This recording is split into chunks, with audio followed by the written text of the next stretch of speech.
हाथी घोड़ा पाल की जय कन्हैया लाल की। हाथी घोड़ा पाल की जय कन्हैया लाल की। बोलो जय श्री कृष्ण। जय श्री कृष्ण। मधुरा धाम की जय। श्री कृष्ण जन्मभूमि की जय। మరి మనం ఇప్పుడు ఇప్పుడు ఉన్నది బృందావనం నుంచి మధుర వచ్చాం శ్రీకృష్ణ జన్మస్థానానికి. దారిలో వెళ్ళేటప్పుడు చాలామంది చెప్పారు ఈ స్లోగన్, మన వైపు ఉండదు, హిందీ ప్రాంతంలో చెబుతారు. హాతీ గోడ పాలకి జై కన్నయ్య లాలి. హాతీ అంటే ఏంటి? ఏనుగు. గోడ అంటే హార్స్. అంటే ఏనుగుని పోషించడం అంటే బాగా సౌండ్ పార్టీ అయితేనే ఏనుగుని పోషించగలదు, గుర్తుపెట్టుకోండి. గుర్రాలను పోషించడం అంటే వాళ్ళు చాలా రిచ్ అయితేనే గుర్రాలను పోషిస్తారు. ఎవరు ఈ ఏనుగుల్ని, గుర్రాలని, ఆవుల్ని, వీటన్నిటిని పోషించేది ఎవరు? కృష్ణుడి కంటే గొప్ప రాజు ఎవరున్నారు? రాజాలకు రాజు రంగరాజనే విన్నాం కదా పాట, అవునా? మరి అంటే అందరినీ పోషించేటువంటి వాడు, అందరినీ పుట్టించేటువంటి వాడు, అందరినీ తన లోపల కలుపుకునేటువంటి వాడు, ఎనిహిలేషన్. ఆ టైంలో ఆయన ఒక్కడే శ్రీకృష్ణ పరమాత్మ. మనం ఆయన్ని చేరుకోవడానికి ఆయన గొప్పతనం తెలుసుకుని ఆయన ఆరాధించాలి. ఆరాధన అంటే మనసులో స్మరించడం, చదవడం, వినడం, రాయడం, ఆయన గురించి చెప్పడం, ఇవన్నీ ఆరాధనలే. అయితే ప్రతి ఇంట్లో ఖచ్చితంగా చేయవలసిన ఆరాధన దీపం పెట్టడం. ఇక్కడ అందరూ ఇంట్లో దీపాలు పెడతారు కదా, చేయొద్దండి. Right, very good. ఇక్కడ ఎంతమంది దీపాలు ఆర్పారు పుట్టాక? చేయొద్దండి. దీపాలు ఆర్పిన వాళ్ళు ఉఫ్ఫు ఉఫ్ఫు అని వాళ్ళు చేయొద్దండి. బర్త్డేలు చేసి ఎందుకు ఆర్పాలి? ఎందుకు ఆర్పాలి? Our culture is lightning the world with knowledge and with light. Correct. వాళ్ళలో కొంపలు ఆర్పే జాతులు కొన్ని ఉన్నాయి, కొన్ని మతాలు ఉన్నాయి. వాళ్ళు కొంపలకి నిప్పులు పెడుతుంటారు, కుటుంబాలను కూల్చేస్తూ కాల్చేస్తూ ఉంటారు. అందుకని ఎప్పుడు కూడా ఆ పని చేయదు. నేను ఏదైనా బర్త్డే పార్టీకి పిలిస్తే చెప్తాను, దీపం వెలిగించాలి, ఆర్పకూడదు. దీపం జ్యోతి పరబ్రహ్మ అని చెప్తాను. కాబట్టి దీపం చక్కగా 2 ప్రమిదలు పెట్టి దీపం వెలిగించాలి. అలాగే కొవ్వొత్తు చాలామందికి తెలియక దాని మీద కొవ్వొత్తు పెట్టి అంటించి ఉప్పు అని ఆర్పేసి, అంటే ఇదే నీ చివరి బర్త్డే అని చెప్పడం అన్నమాట. ఏమో వచ్చే బర్త్డే కొంటా ఉండవో, నీ దీపం నువ్వే ఆర్పేస్తే మేము దూపం వేసేస్తామని అయిందా? అందుకని దీపాలు ఆర్పే ప్రోగ్రాం చేయొద్దు అనా. అలాగే ప్రతి ఇంట్లో దేవుడి పటాలు ఉన్నాయా? చేయొద్దండి. దేవుడి విగ్రహాలు, పటాలు मूर्ति है घर में, पूजा करता है। ये बहुत बहुत जरूरत है। भगवान की मूर्ति की पूजा अर्चना करना से क्या होता है? బాండేజ్. మీరు ఇప్పుడు చూశారు కదా, దారిలో దేవుడి దగ్గరికి వెళ్తే బుట్టలు పట్టుకుని వచ్చారు. బుట్టల్లో ఎవరున్నారు? లడ్డు గోపాల్ ఉన్నాడు. ఓ లడ్డు గోపాల్కి బిస్కెట్లు పెట్టారు, ఓ లడ్డు గోపాలకి చాక్లెట్లు, ఓ లడ్డు గోపాలకి డ్రింకు, ఓ లడ్డు గోపాలకి స్పెట్స్. అంటే నిన్న చూశారు మీరు పరిక్రమలో ఇలా తోసుకుని లడ్డు గోపాల్. మనం దూరం నుంచి చూస్తే ఎవరో పిల్లోడేమో అనుకుంటాం. అంటే కేరింగ్ అంటే God as good as your child. What a concept it is. ఇలాంటిది గట్టిగా పట్టుకోండి, జరిగిందో చెప్తాను. అవి నీకు ఇబ్బంది అయితే ఆయన ఇటు వస్తారు, ఓకేనా? మనం భగవంతుడితో సంబంధం కలిగి ఉండడం కోసం విగ్రహారాధన చాలా అవశ్యం. మనం మామూలుగా ఏదన్నా గుడి కనబడితే ఇంట్లో దేవుడు దండం పెట్టుకోమంటే నిజం చెప్పండి. ఏమంటే ఇక్కడ దేవుడికి ఫ్లైంగ్ కిస్ ఎవరో అందరూ ఫ్లైంగ్ కిస్సులు బ్యాచేగా నిజం చెప్పండి. అవునే కదా? దేవుడు కనపడితే ఏమంటారు సార్? ఎందు నాకు తెలియదు ఏది ఎందు ఫ్లైంగ్ కిస్ ఏందిరా? ఎందు ఏమన్నా అంటే అన్నాం అంటారు. సో ఆ ఫ్లైంగ్ కిస్లే ఇవ్వకంటే దండం పెట్టండి. మీకు కుదిరితే అన్నం పెట్టండి, అంతేగాని ఇలా కన్నం పెట్టండి. ఎందు సో కృష్ణుడితో లేదు, ఏదో ఒక మూర్తితో రిలేషన్ ఉంటే ఏమవుతుందంటే మన దృష్టి దాని మీద ఉంటుంది, సృష్టికి మనం డ్యామేజ్ చేయకుండా ఉంటాం. మీరు చెక్ చేయండి, ప్రపంచంలో విగ్రహారాధన చేసేవారి వలన హింస చాలా మైనస్ పాయింట్ ఉంటుంది.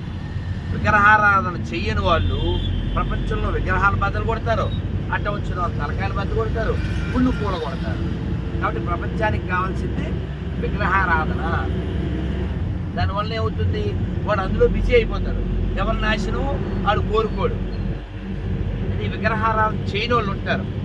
అంటే ఎడారి బ్యాచ్, ఎడారి 1, ఎడారి 2 అక్కడ పుట్టిన మతం వాళ్ళు ఏమంటారు, ఏంటి ఇంత చదువుకున్నావు, నువ్వేంటి ఈ విగ్రహాలు పూజ చేస్తున్నావు, ఈ ఒట్టి బొమ్మలు అంటుంటాడు. మరి ఎవరికి పూజ చేయాలి తెలీదా? 2 చెక్కల మీద ఎండబెట్టాం ఒక శవం, దానికి పూజ చేయి అంటుంటాడు. అయితే బుక్ ఉంది అందరికి పిచ్చెక్కిచ్చే పచ్చ బుక్, దానికి పూజ చేయంటాడు. పోనీ చెక్ చేద్దాం, ఎవరి వల్ల హింస బాగా పెరిగింది, ఎవరి వల్ల ప్రశాంతత పెరిగింది, ఎవరి వల్ల గవర్నమెంట్కి ఇన్కమ్ పెరిగింది చెక్ చేయండి. మన దేశమే తీసుకోండి, గవర్నమెంట్కి టూరిజం పేరు మీద డబ్బులు ఎవరి దగ్గర నుంచి వస్తాయి? హిందువుల దగ్గర నుంచా కాదా?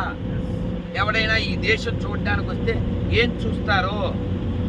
ఒక తిరుమల చూస్తాడు, ఓ బృహదీశ్వరాలయం చూస్తాడు, ఓ తంజావూరు చూస్తాడు, ఓ మధుర చూస్తాడు, ఓ బృందావనం చూస్తాడు. సమాధి చూస్తారా ఔరంగజేబుది? అవునా? కాబట్టి గవర్నమెంట్కి డబ్బు రావాలన్నా, దేశం బాగుండాలన్నా విగ్రహారాధన చేయాలి. మీరు ఆలోచించండి. నేను మీతోనే ఉన్నా, కానీ ఉదయం 9 వరకు మాట్లాడలే. అవునా? ఎందుకు మాట్లాడలే? ఏవో చదువుకుంటున్నా. అవునా? అంటే రవి దగ్గర వినపడదు. విగ్రహారాధన చేసేవాడు తనతో తాను మమేకం అవుతాడు. ఈ విగ్రహారాధన లేనోడు ఏం చేస్తాడు? ఆ నెల వేసేద్దాం, పాకిస్తాన్ ఎలా పుట్టిద్దాం, లవ్ జిహాద్ ఎలా చేద్దాం, కరీనా కపూర్ ఎలా ఎత్తుపోదాం, ఇలా ప్లాన్ చేస్తుంటాడు. అందుకని ప్రతి ఇంట్లో విగ్రహం ఉండాలి, ప్రతి మనిషికి నిగ్రహం ఉండాలి. విగ్రహం ఉంటే నిగ్రహం వస్తుంది. ఎందుకంటే ఓ చిన్ని కృష్ణుడు మన ఇంట్లో ఉన్నాడు, పూజ చేయాలి, నైవేద్యం పెట్టాలి. ఈ 2 జరగాలంటే స్నానం చేయాలి. అవునా? ఈ 2 జరగాలంటే స్నానం చేయాలి. అదే పందులు స్నానం చేస్తాయా? గొర్రెలు స్నానం చేస్తాయా? వాళ్ళకి ఏం లేదు కదా. ఒకడేమో ఎత్తిన కొట్ట, ఇంకోడేమో కింద కొట్ట, మొత్తానికి ఎర్రగడ్డ, అంతే కదండి. అవునా? కాబట్టి విగ్రహారాధన చేస్తే ప్రపంచం ప్రశాంతంగా ఉంటుంది. ఆఫ్ఘనిస్తాన్లో పెద్ద బుద్ధుడి విగ్రహం ఉండేది. ఈ తాలిబాన్ పందులు బాంబులు పెట్టి లేపేశారు. ఇప్పుడు మనం మధుర వెళ్ళాం, కృష్ణుడి జన్మభూమి. మధురకి అయోధ్యకి ఎడారి పందులకి ఏం సంబంధం చెప్పండి? ఏం సంబంధం? అందుకని ప్రతి ఇంట్లో విగ్రహారాధన చేయాలి. చిన్నదో పెద్దదో ఫోటోయో చిన్న పూజతో పెట్టుకుని ఓ దండం పెట్టండి, వండినప్పుడు అన్నం పెట్టండి. ఎవరన్నా దాన్ని పాడు చేస్తే దానికి అన్నం పెట్టండి. Very simple. అగరబత్తి తిప్పుతాం, మంచి ఆరోగ్యం వస్తుంది. అవునా కదా? కొబ్బరికాయ ఆరోగ్యం, ఫ్రూట్స్ ఆరోగ్యం. అదే విగ్రహారాధన చేయలేదనుకో, వాడు రక్తపాతం చేస్తాడు. పాకిస్తాన్లో మొన్న మన పాయలంత చిన్న పిల్ల వాళ్ళు ఎత్తుపోయారు. 13 years, వాడు 54 years. వాడు మ్యారేజ్ చేసుకున్నాడు. కోర్టుకి వెళ్ళారు. అన్ని పందులే కదా, అక్కడ మనుషులు లేరుగా. ఆ పందులు తెచ్చి ఆడు పెళ్లి చేసుకున్నాడు, ఆడికి ఇచ్చేయండి. పందుల మతం అలాగే ఉంటుంది. అందుకని నా రిక్వెస్ట్ ఏంటంటే, ఎవరు విగ్రహారాధన వ్యతిరేకమో వాళ్ళని వదిలేయండి. వాళ్ళతో ఫ్రెండ్షిప్ చేయకండి. ఎక్కడ పడితే అక్కడ ఏదో ఒకటి తినేయకండి. ఎంటీఆర్ తెలుసా? ఎంటీఆర్ అవి కూడా కొనకండి. దేని మీద హలాల్ ముద్ర ఉంటే అది కొనకండి. అది వాళ్ళ కోసం, అది మనకు కాదు. వాళ్ళు వాళ్ళ కోసమే తయారు చేస్తున్నారు, మనకు అక్కర్లేదు అది కదా. మనకి ఏ గౌరవం ఇవ్వని వాళ్ళు మనకెందుకు? అది ఎందుకు కొనాలి? ఆడిని ఎందుకు పోషించాలి? అలాగే గుళ్ళల్లో డబ్బులు వేసేటప్పుడు పెద్ద పెద్ద గుళ్ళల్లో డబ్బులు వేయకండి. తిరుమల వెళ్తారా? డబ్బులు వేయకండి. శ్రీశైలం డబ్బులు వేయకండి. సింహాచలం డబ్బులు వేయకండి. మరి ఎక్కడ వేయాలి? చిన్న చిన్న దేవాలయాలు ఉంటాయి, అక్కడ వేయండి. అర్థమైందమ్మా? పెద్ద పెద్ద గుళ్ళు వేస్తే ఏమవుతుందంటే, you what it my words Sanjay Ravi. నిన్న ఒక పోస్ట్ వచ్చింది. ఏంటి ఆ పోస్ట్ అంటే, ఆంధ్రప్రదేశ్లో శవాలు నిలబెడుతున్నారంట. అర్థం కాలే కదా? శవాలను పడుకోబెట్టి కాలుస్తారు. ఆ ప్లేస్ని ఏమంటారు? శ్మశానం అంటారు. శవాన్ని నిలబెట్టి నెత్తిన కొట్టేసుకుంటారు. దాన్ని ఏమంటారు? చర్చి. దాని పేరు చర్చి. అక్కడికి వెళ్తే వచ్చేది వినాశనం. శ్మశానం, వినాశనం. ఇప్పుడు నిలబెట్టిన శవానికి 50 లక్షలు, శవాలను పడుకోబెట్టి కాల్చడానికి 50 లక్షలు. నియోజకవర్గానికి కాన్స్టిట్యూషన్ ఒక్కోదానికి కాన్స్టిట్యున్సీకి ₹1,00,00,000 అంట. ఆంధ్రప్రదేశ్ అప్పుల్లో నెంబర్ 1. ఇప్పుడు చర్చిలును శ్మశానాలు కడతారంట. టోటల్గా మొత్తం స్టేట్ని శ్మశానం చేయడానికి. హాస్పిటల్కి, స్కూల్స్కి దిక్కులే, చర్చిలు కడతారంట. డబ్బులు ఎక్కడే అనుకుంటున్నావు? మన గుళ్ళో డబ్బులు నువ్వేసినవే. ఇప్పుడు మీకు ఇంకా అర్థమయ్యేలా చెప్తాను సార్. ఏం పేరు మీ పేరు? ఓసారి వేలు ఎవరా? సంజయ్ मेरा बात ये किसका है फिंगर? ఈ కళ్ళజోడు తీసి అలా పొడిచేసాం. ఆయన వేలు, ఆయన కన్ను, పెయిన్ ఆయనకే. ఎంత దుర్మార్గం! ఎవరినో వస్తే ఆయనే పొడుచుకున్నాడు అని చెప్తారు. అర్థమైందా? ఆ విధంగా మన డబ్బులతో వాళ్ళు పాస్టర్లకి జీతాలు ఇచ్చి చర్చిలు కడుతున్నారు. కాబట్టి హుండీలో డబ్బులు వేయడం పుణ్యమా పాపమా? మొన్న వెరీ వెరీ గుడ్. ఏ పేరు? అనసూయమ్మ కొట్టనమ్మా. మీరు హుండీలో వేస్తారా? వేయద్దు. డబ్బులు ఇవ్వదగిన వాళ్ళకి ఇవ్వండి. నేను మొన్న ఆ వీడియో మీరు చూడండి, నిన్న పెట్టాము. మేము సెల్ ఫోన్ పోయిందని పోలీస్ చౌకీలో అక్కడ కంప్లైంట్ ఇవ్వడానికి వెళ్ళాం. ఒక పెద్ద ఆవిడ బుడ్డ 2 కర్రలతో నడుస్తుంది, 2 స్టిక్స్ ఇలా వంగిపోయి. నేను ఆపి, ఆవిడ పేరు రేణుక, అమ్మ ఇదిగో కానుక, ఆవిడకి ఒక 500 ఇచ్చాను. ఆవిడ అడగలేదు. ఆవిడ పాటికి ఆవిడ వెళ్ళిపోతుంది. ఆ వీడియోలో చెప్పాను, మీరు హుండీలో డబ్బులు వేసే ముందు వీళ్ళ గురించి ఆలోచించండి. వీళ్ళకి ఇవ్వండి, ఏదో తింటారు, కొన్ని రోజులు బతుకుతారు. ఇలాంటి పుణ్యక్షేత్రాలు ఇస్తే వాళ్ళు కనీసం నామం చెబుతారు. ఇప్పుడు మీరు ఎవరినన్నా పలకరిస్తే ఏమంటున్నారు? ఇక్కడ ఏమంటున్నారు? ఎవరినైనా రాధే రాధే అంటే వెంటనే, పిల్లలు లేరు, పెద్దోళ్ళు లేరు. అవునా? అదే calling bell, calling Radha, calling Krishna. అవునా? మరి అదే తిరుమలలో మన డబ్బులు, మన వెంకటేశ్వర స్వామికి హుండీలో వేసిన డబ్బులు వాళ్ళు తీసుకుని గోవింద చెప్పరు. అదవుతుందా? మన దగ్గర పనిచేసేవాళ్ళు, మనం హుండీలో డబ్బులు ఇచ్చాను కదా, వాడి జీతం, వాడి జీవితం, వాడు చెప్పడం.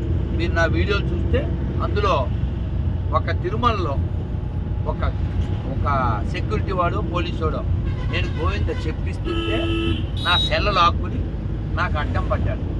వాడిని గోవింద చెప్పంటే చెప్పలేదు. అలాంటి లత్కోరగాళ్ళకి మీ డబ్బులు ఇస్తారా? వేయకూడదు. అర్థమైందా? హుండీలో డబ్బులు వేస్తే అలాంటి లత్కోరగాలు తయారవుతారు. అదవుతుందా? అందుకని డబ్బులు వేయండి. ఎక్కడ చిన్న చిన్న గుళ్ళు ఉంటాయి, పూజారికి ఇవ్వండి. ఇంకో విషయం చెప్తా, అవి ఇటే పెట్టు, వాయిస్ వినపడాలి. నిన్న వచ్చింది ఫేస్బుక్లో, సుప్రీంకోర్టుకి ఒక పూజారి పిటిషన్ పెట్టారు. ఏమని? సార్, నేను చచ్చిపోవడానికి నాకు ఒక పర్మిషన్ ఇవ్వండి. ఎందుకు అంటే ఈ సుప్రీంకోర్టు మొన్న ఏదో తీర్పు ఇచ్చింది. ఏం తీర్పు? వాళ్ళ పని ఏం లేదుగా, మన మీద పడి పనికి వాళ్ళ తీర్పులన్నీ ఇస్తూ ఉంటారు.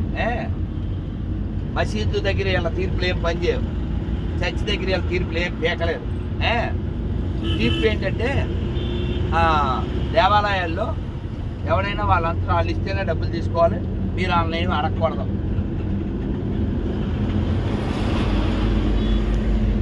ఎవడు డబ్బులు ఇవ్వకపోతే కుటుంబం ఎలా పోషించాలి? సో ఇలా రోజు చావలేను, ఒకే రోజు చచ్చిపోతాను అన్నది. అలా ఏ పాస్టర్ అయినా సుప్రీంకోర్టుకి వెళ్తాడా? ఏ ముల్లా అయినా వెళ్తాడా? ఎందుకంటే గవర్నమెంట్ పోషిస్తూ ఉంటుంది, వాళ్ళ దగ్గర నుంచి ఒక్క రూపాయి రాకపోయినా. అర్థమవుతుందా? అలాగే ఇతర మతస్థుల దగ్గర కొంటే ఏమవుతుంది? ఆ డబ్బులన్నీ మన దేశాన్ని బాంబులతో లేపేయడానికి వాడుతూ ఉంటారు. అంటే మన వేలు మన కన్ను. అర్థమైందా? కాబట్టి డబ్బులు మీరు ఆవులకి పెట్టండి, పిల్లలకి పెట్టండి, ఆర్మీ వాళ్ళకి పెట్టండి, కిసాన్ కొదేదో రైతులకి పెట్టండి. ఈ దొంగ పాస్టర్లకి పెట్టకూడదు, ఈ దొంగ ప్రభుత్వాలకి పెట్టకూడదు. అర్థమైందా? శబరిమల తెలుసా? శబరిమలకి మీ వయసు పిల్లలు వెళ్ళకూడదు. ఒక 10 years లోపు, 50 years తర్వాత వెళ్ళాలి. అది అక్కడ రూలు. కోర్టులో కేసు వేసాడు ఒక పని లేని పంది కేసు వేసాడు. వాడిది హిందూ మతం కాదు. ఈ సుప్రీంకోర్టుకి సిగ్గు ఉండాలిగా. మరే ఆ దాంట్లో నీకేం పనిరా? నీ దాంట్లో ఏమన్నా వాళ్ళు అడిగారా అని చెప్పడం మానేసి తగుదునమ్మా అని ఎవడైనా వెళ్ళొచ్చు. పిచ్చి పిచ్చి తీర్పులు. మసీదులోకి ఎవడైనా వెళ్తాడో, ఆడవాళ్ళు వెళ్ళొచ్చు. తీర్పులు ఇచ్చారా? దేవాలయాల సొమ్ములు ఎందుకు వాడుతున్నారు? ఆ జాతరకి, జెరూసలేంకి ప్రజల సొమ్ము ఎందుకు ఇస్తున్నారో ఇలాంటి కోర్టులు ఏమి తీర్పులు ఇవ్వా? అడిగేవాడు లేకేనా? అడగలవద్దా? ఇక్కడ ఎవరైనా లాయర్ చదవకపోతే లా చదవండి, ఇలాంటివి అడగండి. అదైందా? ఈ దేశం బాగుండాలంటే హిందువులు బాగుండాలంటే దేవాలయాలు బాగుండాలంటే మన ఆలోచన బాగుండాలి. మనం బాగుంటే ప్రపంచం బాగుంటుంది. సర్వే జన మనం మాత్రమే చెప్పగలం. అర్థమైందా? ఇస్లాము, క్రైస్తవం ఇలాంటి మంచి మాటలు చెప్పవు. అందరూ బాగుండాలని మనమే చెప్తాం. కాబట్టి ప్రపంచాన్ని రక్షించవలసిన బాధ్యత మన మీద ఉంది. దేశాన్ని, ధర్మాన్ని కాపాడవలసిన బాధ్యత మన మీద ఉంది.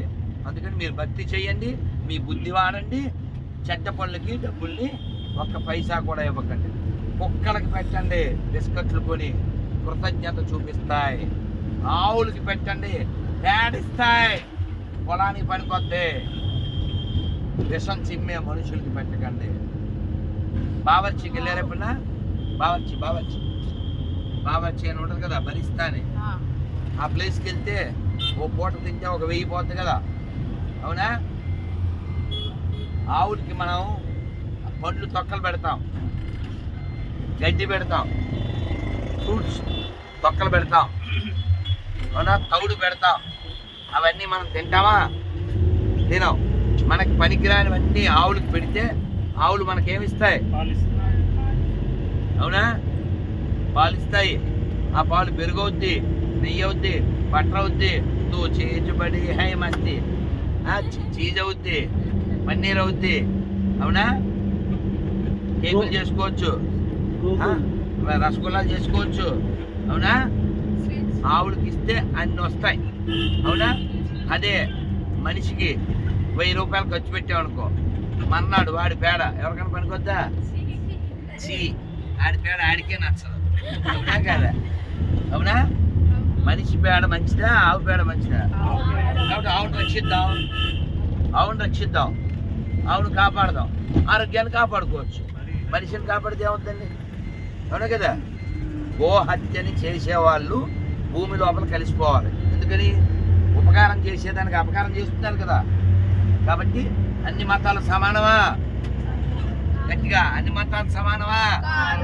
అన్ని వేళ్ళు సమానమా? అన్ని గ్రంథాలు సమానమా? అన్ని దేవుళ్ళు సమానమా? ఇది జ్ఞానము. ఇప్పుడు డౌట్ వచ్చింది, అడగాలి. మా పిల్ల అడుగుతుంది, చెప్పు, అడగాలి. డౌటా పిల్ల? డౌటా? కానీ డౌట్ ఏంటి అమ్ములు? ఇది ఓకేనండి. నేను చెప్పేది ఆ గొర్రెల్ని పందుల్ని తీసుకొచ్చి కలుపుతారు కదా, మీరు గమనించండి. ఏదైనా షాపులో ఓ పోస్టర్ ఉంటుంది, మధ్యలో గణపతి, లెఫ్ట్లోనేమో యేసు, రైట్ సైడ్ ఏమో అల్లా ఫోటో ఉంటుంది. ఈ 3 కలిపి ఎవరు పెడతారు? మనోళ్ళే పెడతారు, వాళ్ళు పెట్టరు, అవునా? Love should be both side కదా, అవునా? చప్పట్లు ఎలా అయితేనే వస్తాయి, ఇలా రావు. కాబట్టి వాళ్ళు కూడా మన గుడికి వచ్చి భజన చేస్తామంటే, ప్రసాదం తింటామంటే ఆ ఫోటో వాళ్ళు కూడా పెడితే అప్రిషియేట్ చేద్దాం. అది జరగదుగా. మరి వాళ్ళకి లేనిది క్యాచింగ్ మనకు అవసరమా? అవసరం లేదుగా. కాబట్టి ఇతర మత గ్రంథాలు హింసను బోధిస్తున్నాయి, ద్వేషాన్ని బోధిస్తున్నాయి. కాబట్టి వాటి నుంచి మన ధర్మాన్ని రక్షించుకోవాలి, దేశాన్ని రక్షించుకోవాలి. భారత్ మాతా కీ, భారత్ మాతా కీ, భారత్ మాతా కీ. బోలో జై శ్రీకృష్ణ, జై శ్రీకృష్ణ. हाथी घोड़ा पाल की, हाथी घोड़ा पाल की, हाथी घोड़ा पाल की. ఇక్కడ హాతీ గోడా పాలకి అని ఎందుకు చెప్పారంటే, మనం ఏనుగుల్ని పోషించేంత రిచ్ పొజిషన్లో ఉన్నాం. అదే మీరు చూడండి, ఎడారిలో వాళ్ళ గాడిదలు తప్ప ఏముండవు, అవునా కదా? చెక్ చేసుకోండి కావాలంటే. వాళ్ళు గాడిద మీద వచ్చిన గాడ్డు వాళ్ళకుంటారు, అందుకని వాళ్ళకి మ్యాటిక్కి అన్నీ పాడు చేస్తుంటారు. అందుకని అలాంటి లో ప్రొఫైల్ గాళ్ళు మనకు అక్కర్లేదు. మన కోసం కొండనెత్తిన కృష్ణుడు ఉన్నాడు, మన కోసం కోదండం ఎత్తిన రాముడు ఉన్నాడు, మన కోసం విషం తాగిన శివుడు ఉన్నాడు. అక్కడ కుక్కను కొట్టించుకున్న పీసు బాబు ఎవడో మనకు అనవసరం, మనకు అక్కర్లేదు. అందువల్ల మన గ్రంథాలు చదువుదాం, ఇతరులవి కూడా తెలుసుకుని ఈ దేశానికి ఎంత ప్రమాదమో చెబుతాం. ఎందుకంటే మీ నాన్న మంచోడేనా? మీ నాన్న మంచోడు, తప్పేం లేదు కదండి. ఎవరి నాన్న వాళ్ళకి మంచోడు. అలా మానేసి ఈ బస్సు మొత్తంలో మా నాన్న ఒక్కడే మగాడు అంటే ఆ మిగిలిన వాళ్ళ నాన్నంతా చక్కగా తప్ప కదా, తప్పేనా? అలాంటి ఎడారి మతాల నుంచి మనం కాపాడుకుందామా? बोलो श्री कृष्ण परमात्मा की, प्रभुपाद की, गोकुल धाम की जय श्री कृष्ण, हरे कृष्ण।